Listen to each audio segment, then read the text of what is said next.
संजय यादव ने कहा कि बिहार को लॉलीपॉप थमा दिया गया है, तो प्रोग्रेसिव नहीं रिग्रेसिव बता दी। चुनावी बजट है, चुनावी बुलबुला है जो चुनाव के बाद कहीं ना कहीं फट जाएगा। सब्जी लेने के बाद जो थोड़ी सी धनिया पत्ती और मिर्ची मिलती है, बिहार को बस वही मिला है। नमस्ते, हमारा नाम दीपक है और आपने देखना शुरू कर दिया एकदम कड़क।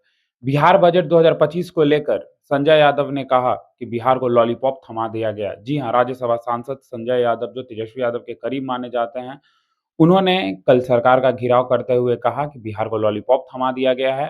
उन्होंने आगे इस बजट को प्रोग्रेसिव नहीं रिग्रेसिव बता दिया है। उन्होंने यह भी कहा कि यह आम आदमी का नहीं, धनवानों का बजट है। आगे उन्होंने ये कहा कि ये बजट 2025 जो है वो चुनावी बजट है, चुनावी बुलबुला है जो चुनाव के बाद कहीं न कहीं फट जाएगा।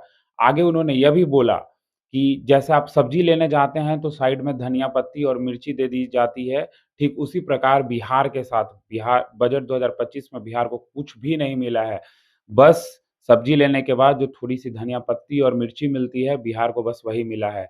कहीं न कहीं वो ये भी कहते हुए नज़र आए कि बिहार के साथ जिस तरीके का बजट 2025 को लेकर व्यवहार किया गया, कुछ नहीं दिया गया है। उन्होंने कहावत से भी सरकार का घिराव किया। उन्होंने कहा कि गाछ पे कटहल, ओठ में तेल। आइए एक बार आपको सुनाते हैं कि संजय यादव क्या कह रहे हैं। संजय यादव। थैंक यू उपसभापति महोदय। बजट पे चर्चा के लिए अवसर देने के लिए मैं हमारी पार्टी के राष्ट्रीय अध्यक्ष आदरणीय श्री लालू प्रसाद जी, नेता प्रतिपक्ष श्री तेजस्वी यादव और आपका भी धन्यवाद देता हूं। महोदय, यह बजट आर्थिक विकास का नहीं बल्कि जुमलों का एक दस्तावेज है और बिहार के लिए तो यह एक चुनावी बुलबुला है। जैसे ही चुनाव खत्म होगा ये बुलबुला फट जाएगा। यह आम आदमी और किसानों का नहीं बल्कि यह बाजार और धनवानों का बजट है। महोदय, यह प्रोग्रेसिव नहीं रिग्रेसिव बजट है। इस बजट में युवाओं को, किसानों को, बेरोजगारों को, छात्रों को, उनके लिए इस बजट में कुछ नहीं है। उनके लिए सरकार ने इस बजट में नौकरी को ना कहा, महंगाई को मोर, धरातल पर कुछ नहीं बिना बात का शोर।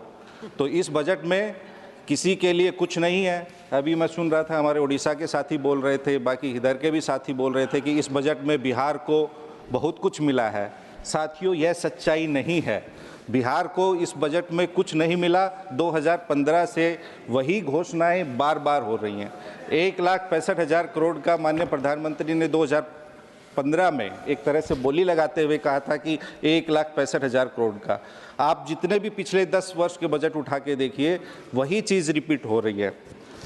बिहार के लिए बजट में घोषणा यहाँ संसद से शुरू होती है और संसद में ही ख़त्म हो जाती है। यहाँ की घोषणाएं दिल्ली का बॉर्डर भी पार नहीं कर पाती। बिहार तो फिर भी 1,000 किलोमीटर दूर है। महोदय, इनकी जो घोषणाएं हैं वो बिहार में बने हुए पुलों की तरह हैं। कागजों में तो ये घोषणाएं बहुत शानदार, लंबी, चौड़ी और चमचमाती हुई नज़र आती है, लेकिन धरातल पे उतरते हुए ही जैसे बिहार में वो भर भरा कर पुल गिर जाते ही, ऐसे ही इनकी घोषणाओं का हश्र होता है। हमारे बिहार में भोजपुरी में कहावत है, गाछ में कटहल, होठ में तेल। यानी जब कटहल पेड़ पे रहता है तो लोग होठ पे तेल लगा लेते हैं। तो पिछले 10 वर्ष से वहाँ की सरकार और बिहार के लोग झोली फैला के खड़े हैं कि कब कटहल से पेड़ गिरेगा, कब हमारा कल्याण होगा, उसको खाएंगे। खाली घोषणाएं हो रही हैं, कुछ नहीं मिला है। महोदय, हम आपसे पूछना चाहते हैं कि बिहार को क्या वह मिला जिसकी बिहार को ज़रूरत थी? क्या बिहार को वह मिला जो पटना ने मांगा था, या बिहार को वह दिया गया जो दिल्ली देना चाहती थी? जो इस सवाल का जवाब देगा वो बिहार और बिहार के लिए इस बजट का महत्व समझ जाएगा। महोदय, बिहार के लिए योजनाएं तो बहुत बनाई जाती है और डंके की चोट पे बताई भी जाती है, लेकिन उनकी वास्तविकता अलग है। जैसे कि इस बजट में बिहार के बारे में 4-5 चीज़ों का जिक्र हुआ। 4-5 बार बिहार का नाम आया। चूंकि चुनावी वर्ष है तो लोगों को लगा कि पता नहीं बिहार को क्या मिल गया। एयरपोर्ट्स की बात हुई। इन्होंने कहा कि बिहार में 2 नए ग्रीनफील्ड एयरपोर्ट्स बनाए जाएंगे। कहाँ बनाए जाएंगे उसका जिक्र नहीं है। कितनी राशि आवंटित हुई उसका जिक्र नहीं है। सुनने में आया बाद में कि एक सोनपुर में बनाया जाएगा, एक राजगीर में बनाया जाएगा। महोदय उसकी भौगोलिक स्थिति बताते हैं। बीच में पटना है, उसमें कहा कि 2 एयरपोर्ट, पहले एक पटना का एक्सपेंशन चल रहा है, कितने वर्षों से चल रहा है और हर बजट में उसका जिक्र होता है। इस बजट में भी जिक्र कर दिया कि पटना में एयरपोर्ट का एक्सपेंशन हो रहा है, बीटा में भी होना है, ब्राउन फील्ड बनाएंगे। 2 ग्रीनफील्ड एयरपोर्ट की बात हुई, सोनपुर और राजगीर। 2 एग्जिस्टिंग और 2 बनाने की बात हुई। महोदय 65 माइल्स की दूरी में ये चारों एयरपोर्ट हैं। 65 miles and around 57 nautical miles. क्या वाइबिलिटी होगी चारों एयरपोर्ट्स की? आप इधर सोनपुर में बनाएंगे, इधर राजगीर में बनाएंगे, बीच में पटना और बीटा का ऑलरेडी एग्जिस्टिंग है, तो उसका उद्देश्य क्या है? उद्देश्य यही है 65 माइल्स में अगर इस देश में 4 एयरपोर्ट कहीं होंगे तो हमारा भी ज्ञानवर्धन कर दीजिएगा। हम तो माननीय वित्त मंत्री और आप सरकार से कहना चाहेंगे, इन एयरपोर्ट्स की क्या वाइबिलिटी होगी? 65 माइल्स में 4 एयरपोर्ट जो आपने प्रपोज किए हैं, और ये नहीं बताया कहाँ बनेंगे और क्या राशि होगी। हम तो यही कहेंगे कि पहले बोलते हैं कि 2005 से पहले तो सृष्टि नहीं थी, जैसे कहते हैं 2014 से पहले कुछ नहीं होता था। तो 2005 से पहले बिहार में इंटरनेशनल फ़्लाइट चलती थी। आप दरभंगा बेंगलुरु का किराया देखिए महोदय, आज भी आप देखिएगा कल का किराया 60,000 65,000 किराया मिलेगा। आप दूसरे शहरों में नई सेवा, हवाई सेवा शुरू कीजिए अगर आप बिहार को कुछ एविएशन सेक्टर में देना चाहते हैं तो। बात हुई मखाना बोर्ड की। मखाना बोर्ड में हुआ कि मखाना बोर्ड स्थापित किया जाएगा। महोदय 23 साल पहले नेशनल रिसर्च सेंटर फॉर मखाना की स्थापना हुई थी, 23 साल से कार्यरत है। 44 सैंक्शन पोस्ट है वहाँ, 10 स्टाफ वहाँ काम करते हैं। वहाँ आज तक पूर्णकालिक निदेशक की नियुक्ति भी नहीं हुई है, और पिछले 5 साल में मात्र 3 करोड़ 40 लाख रुपए ही खर्च हुआ है। और मखाना का और नेशनल सेंट्रल रिसर्च फॉर मखाना का मैंडेट सेम ही है। जब रिसर्च सेंटर था तो आपने मखाना बोर्ड की क्या बनाना है? इन्होंने बात की वेस्टर्न कोसी कैनाल प्रोजेक्ट की। महोदय ये प्रोजेक्ट 60 साल से अधिक समय से चल रहा है, उसमें खाली एक लाइन लिखी है बजट में कि वित्तीय मदद दी जाएगी। कितनी वित्तीय मदद दी जाएगी उसका जिक्र नहीं है। एक चलते हुए पेज 9 पे, इसी बजट में पेज 9 पे इन्होंने लिखा है कि Patna IIT will also be expanded, that's it. How it will be expanded, how much money will be given, no mention of it. महोदय मैं माननीय वित्त मंत्री से पूछना चाहूँगा कि बिहार एक पिछड़ा राज्य है, केंद्र के द्वारा बिहार में किया गया प्रति व्यक्ति निवेश क्या है, और इसी सरकार का महाराष्ट्र, गुजरात और आंध्र प्रदेश में प्रति व्यक्ति निवेश क्या है, और आपने बिहार में प्रति व्यक्ति निवेश कितना किया है, और प्रति व्यक्ति निवेश की राष्ट्रीय औसत क्या है, ये सरकार बताए। और इस बजट में कोई उल्लेख नहीं किया है, बिहार पिछड़ा राज्य है, लेकिन ये नहीं बताया कि बिहार में उद्योगों की स्थापना की क्या योजना है, पलायन रोकने की क्या योजना है, बिहार में बाढ़ और आपदा से निपटने की क्या योजना है, बेरोजगारी और गरीबी समाप्त करने की क्या योजना है। बिहार के किसानों की आय देश में सबसे कम है, उसे बढ़ाने की क्या योजना है। इन्होंने बिहार को स्पेशल राज्य का दर्जा नहीं दिया, स्पेशल पैकेज नहीं दिया, लेकिन हाँ बिहार को स्पेशल जुमले और स्पेशल सपने जरूर दिए हैं। इन्होंने चुनाव के दौरान कहा था कि बिहार को नंबर 1 बना देंगे। 20 साल से वहाँ NDA की सरकार है, माननीय नीतीश कुमार मुख्यमंत्री हैं। 11 साल से दिल्ली में मोदी जी की सरकार है, लेकिन बिहार को क्या इन्होंने नंबर 1 बनाया? नहीं। आप नीति आयोग का सूचकांक उठा के देख लीजिए, कोई इंडेक्स उठा के देख लीजिए, बिहार नीचे से नंबर 1 बनाया इन्होंने। विकास में नीचे से नंबर 1 है, साक्षरता में नीचे से नंबर 1 है, बेरोजगारी में नीचे से रोजगार देने में नीचे से नंबर 1 है, स्वास्थ्य सेवाओं में नीचे से नंबर है, बुनियादी सुविधाओं में नीचे से नंबर 1 है, आधुनिक सुविधाओं में नीचे से नंबर 1 है।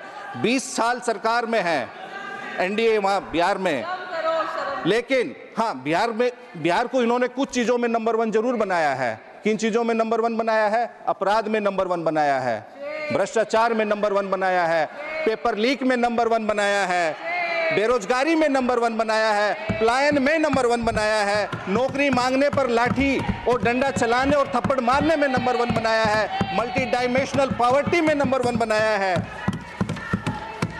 महोदय माननीय वित्त मंत्री 2020 के चुनाव में बिहार में गई थी, इन्होंने घोषणा की थी कि बिहार में NDA की सरकार बनने पे 19 लाख नौकरियां दी जाएंगी। कितनी नौकरी दी, मैं पूछना चाहता हूं, माननीय वित्त मंत्री इसका जवाब दे। आप 2 दशक से सरकार में है, 1 दशक से यहाँ सरकार में है। मैं सरकार से इतना ही कहूँगा कि बहुत हो चुका, अब बिहार का भाषण और राशन से शोषण मत कीजिए।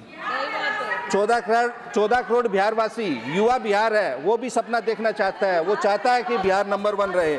हमारे नेता तेजस्वी यादव 17 महीने के लिए सरकार में थे, 5 लाख नौकरियां दी, 3.5 लाख नौकरियां प्रक्रियाधीन करवाई, जातिगत सर्वेक्षण देश में प्रथम बार करवाया, 65% तक आरक्षण बढ़वाया। 11 वर्षों से बिहार इनकी घोषणाओं की भेंट चढ़ रहा है। अरे मन की बात करने वालों, थोड़ा अन्न की भी बात किया करो, सपनों की बात करने वालों, थोड़ा सच की भी बात किया करो। महोदय, देश में आमदनी का कोई जरिया नहीं है, नौकरी और रोजगार के अवसर सृजित नहीं हो रहे हैं। आप जीडी की बात करते हैं, जीडीपी हमारे एम्बिशंस को माप सकती है, लेकिन हमारी कंडीशन को नहीं माप सकती। मिडिल क्लास के सामने बहुत सारी चुनौतियां हैं। लोग आर्थिक तंगी के लिए छोटी छोटी ज़रूरतें पूरे करने के लिए कर्ज ले रहे हैं, उसे चुका नहीं पा रहे हैं। देश में 10,000 रुपये का कर्ज लोग चुका नहीं पा रहे हैं। और हमारी अर्थव्यवस्था के हालात पर मुझे यह शेर याद आ रहा है कि दीवारें खड़ी हुई हैं, लेकिन अंदर से मकान गिर रहा है। अगर इन्हें सच्चाई से अवगत कराओ तो ये बुरा मान जाते हैं। हम इन्हें कहते हैं कि आप बीमारी को ख़त्म करो, लेकिन ये बीमारी को ख़त्म करने की बजाय बीमार को ही ख़त्म करना शुरू कर देते हैं। इस पर इतना ही कहना चाहूँगा कि मुद्दतों पुरानी दीवार को कब तक कलाकारियों से नया करते रहेंगे। बुनियाद दिन ब दिन कमज़ोर होनी ही है, दीवार रंगीन ही सही, गिरनी ही है। ये महोदय, इन्होंने इस देश के नौजवानों की आशाओं को निराशाओं में बदल दिया है। नोटबंदी ने आबाद व्यापार को बर्बाद कर दिया है, मुमकिन को नामुमकिन कर दिया है, सुख को दुख में बदल दिया है और देश की प्रगति को दुर्गति की अग्नि में झोंक दिया है। इन्होंने बेरोजगार और युवाओं पे इतना अत्याचार कर रहे हैं कि अग्निवीर की योजना लेके आए, ठीक है आप ले आए, लेकिन अब अग्निवीर का अगर कोई फॉर्म भरता है उसको 550 रुपये देना होता है और उसके ऊपर 18% GST देनी होती है। ये इन्होंने युवाओं के साथ किया है। पेज नंबर 12 पे इसी बजट में माननीय वित्त मंत्री ने मेक इन इंडिया का जिक्र किया। आपने क्या मेक इन इंडिया किया है?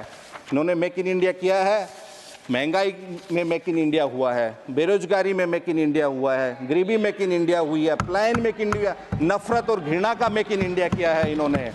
महोदय, जब अगर आप आगे बढ़ना चाहते हैं, देश को आगे बढ़ाना चाहते हैं, अर्थव्यवस्था को आगे बढ़ाना चाहते हैं, तो जब मुल्क में शांति, सौहार्द, प्रेम और भाईचारा होगा, समावेशी नीतियों और संवैधानिक मूल्यों के अनुरूप निर्णय लिए जाएंगे, तभी हमारी अर्थव्यवस्था आगे बढ़ेगी। अन्यथा सामाजिक सद्भाव रहेगा तो ही देश आगे बढ़ेगा, नहीं तो चंद लोगों को छोड़ के कोई आगे नहीं बढ़ेगा। महोदय, हालात खराब होने से कौमें तबाह नहीं होती, हालात खराब होने से कौमें तबाह नहीं होती, दिमाग खराब होने से कौमें तबाह होती है। और दिमाग कौन खराब कर रहा है? इन लोगों की, हम बेरोजगारी की बात कर दें, इन लोगों की, सरकार में बैठे लोगों की धार्मिक भावनाएं तुरंत महोदय 1 मिनट लूंगा, मेरी पार्टी का समय है। इन लोगों की धार्मिक भावनाएं तुरंत आहत हो जाती है, लेकिन देश में, समाज में व्याप्त असमानता और बेरोजगारी को लेके इनकी कभी भी भावना आहत नहीं होती। खाली इनके पास धार्मिक की भावना है, मानवीय भावना नहीं है इन लोगों के पास। और मैं तो वित्त मंत्री से इतना कहना चाहूँगा कि देश में आज इतना गुस्सा, घृणा, नफरत, अहंकार है कि कुछ नेता भी फैला रहे हैं, कुछ गोदी मीडिया के चैनल भी फैला रहे हैं, आप कुछ व्यक्ति भी और कुछ इंस्टीट्यूशंस भी। तो आप, अगर आपको GST लगानी है तो आप नफरत, घृणा पे 100% GST लगाइए, ताकि हमारे देश में सामाजिक सौहार्द और सद्भाव बना रहे। महोदय, यही कहना चाहूँगा कि चुनावी वर्ष है, जैसा बिहार के बारे में बताया गया है, हम चाहते हैं बिहार आगे बढ़े। हम सब युवा हैं, चिराग भाई वहाँ बैठे वो भी युवा हैं, लेकिन खाली आप लॉलीपॉप मत दिखाइए। जैसे हम सब्जी लेने जाते हैं तो सब्जी वाला महोदय क्या करता है कि सब्जी लेने के बाद हरा धनिया और हरी मिर्च थोड़ी सी डाल देता है ना, तो उसी में तो बिहार के साथ वही हुआ है। सब्जी ले गया गुजरात, महाराष्ट्र, आंध्र प्रदेश, और इन्होंने बिहार को वो हरा धनिया की कुछ पत्तियां, वो गुच्छा भी नहीं दिया हरा धनिया का, कुछ पत्तियां और वो 1-2 हरी मिर्च डाल दी, तो लोगों को लगा कि पता नहीं बिहार को क्या मिला। ये सच्चाई नहीं है, बिहार को कुछ नहीं मिला। तो ये महोदय, आपका बहुत बहुत धन्यवाद। इसी बात के साथ मैं अपनी बात को समाप्त करना चाहूँगा। Thank you. तो आप सुन रहे थे कि संजय यादव कह रहे थे कि बिहार के साथ बजट 2025 में जो व्यवहार किया गया है वो कहीं न कहीं सही नहीं है। उनको ऐसा लगता है कि जिस तरीके से बिहार को और भी चीज़ मिलनी चाहिए थी वो नहीं मिली है। वो सब्जी और धनिया पत्ती का एग्ज़ाम्पल देते हुए सरकार का घेराव कर रहे थे। तो ऐसे खबरों के लिए हमारे साथ बने रहें। आप देख रहे थे एकदम कड़क। धन्यवाद।